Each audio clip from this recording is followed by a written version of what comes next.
Sam, thank you. But now, our exclusive interview with Michael Jackson, who turns 50 today. Our correspondent for all things spoke to the pop icon on the phone about the ups and downs of his life, career, his future. And Chris, I hear it was a surprising conversation. Do tell. Yeah, kind of surreal to be actually talking to Michael Jackson, especially over the phone in a voice that faded in and out like an old radio station when you're driving in a car somewhere. He said he'd take questions about his career, and so that's what we talked about, that and turning the big 5-0.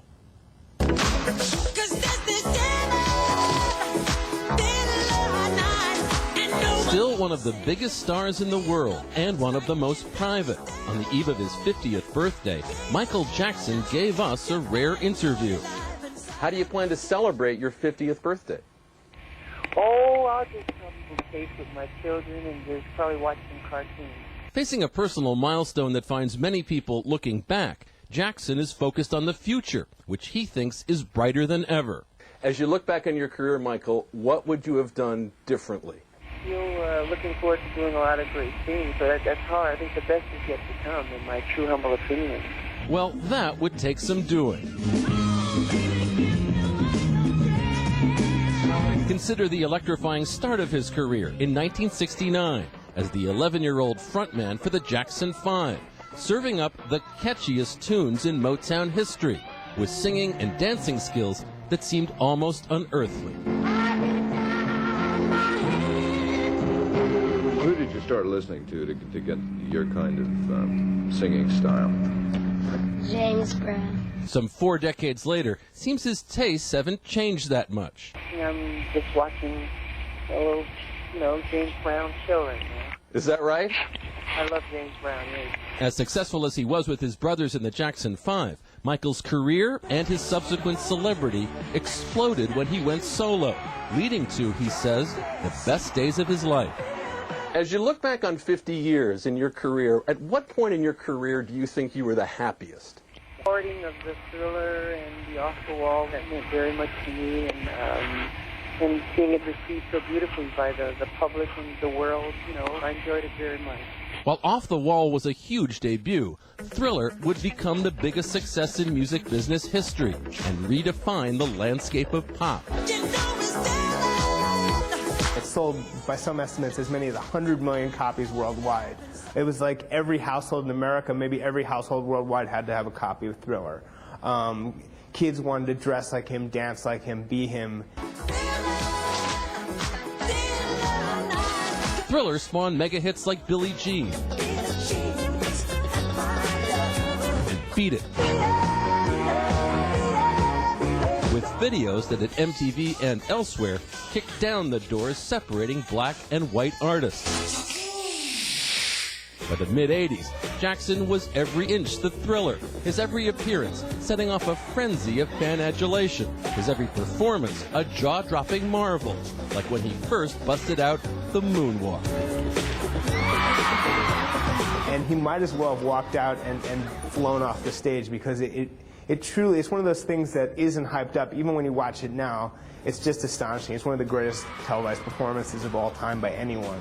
It's fair to wonder, can Michael Jackson still do all that at the age of 50?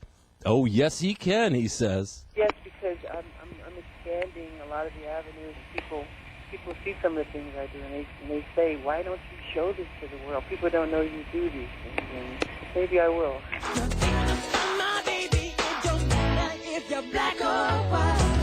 His difficulties have been well documented, but through it all, Jackson's music retains its hold on legions of fans, and on a new generation that has clearly felt his influence, like budding teen star Chris Brown. Me personally, I've been a fan of his since I would listen to him, and actually be inspired by his dancing as well as his music. Actually drives me to be more creative. Jackson says he's a fan too. Some of the younger, newer artists, I think Chris Brown's doing wonderful, and Timberlake, and I really admire what they're doing. Is there anything you sacrificed by having this amazing career, 40 years and counting? A lot of hard work, sacrificing your time and your schedule and your childhood.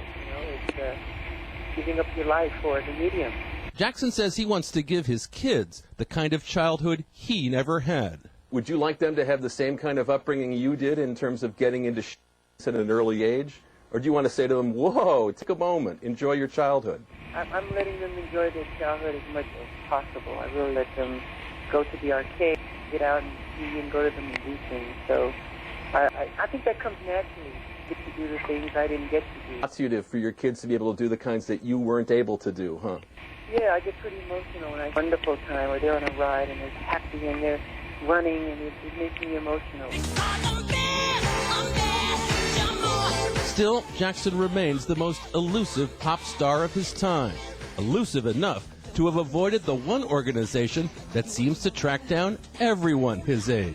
You know, when most people turn 50, the AARP finds them and sends them an AARP card. Have you gotten an AARP card in the mail? Not that I know of. Never know, they can find you wherever you are. I'm sure he'll be getting a call very soon there, Chris. I know you were able to ask him some other questions that we weren't able to share with people, but you did ask him who he would want to celebrate his birthday with, even people that are no longer with us?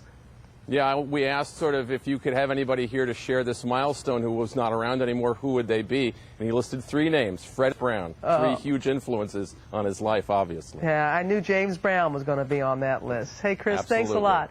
Have a good holiday Thank you, weekend. Robin. All right, thanks. For more on Chris's interview with Michael Jackson,